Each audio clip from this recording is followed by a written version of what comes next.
ये कहानी है अर्जुन की, जो एक छोटे से शहर से मुंबई नौकरी करने आया था।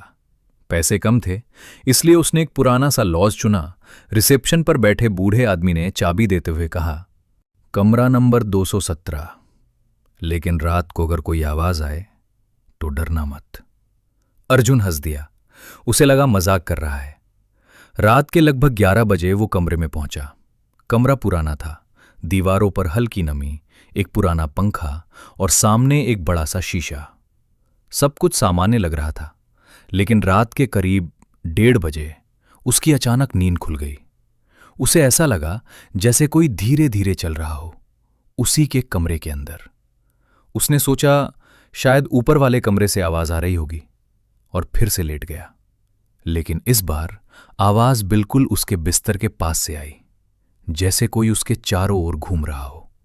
उसका गला सूख गया। उसने धीरे से आंखें खोली। कमरा खाली था। तभी उसकी नजर सामने लगे शीशे पर पड़ी।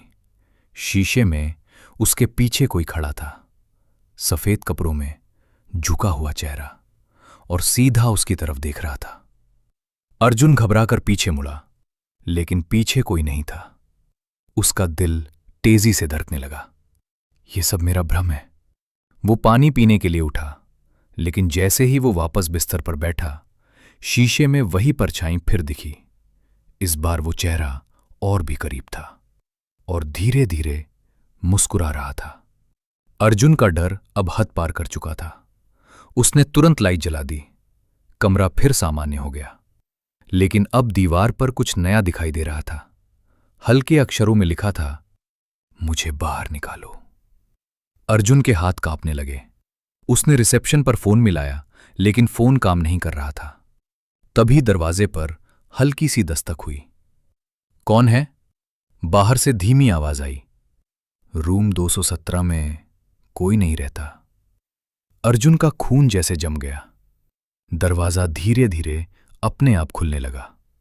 बाहर वही बूढ़ा रिसेप्शनिस्ट खड़ा था, लेकिन इस बार उसकी आंखें पूरी तरह सफेद थीं। उसने धीमी आवाज में कहा, तुम्हें चेतावनी दी थी। अचानक लाइट झपकी और सब कुछ अंधेरे में डूब गया। अगली सुबह जब होटल स्टाफ ने दरवाजा खोला, कमरा खाली था। सिर्फ शीशे पर उंगलियों के निशान थे और दीवार पर लिखा था, रूम 217 अब खाली नहीं है।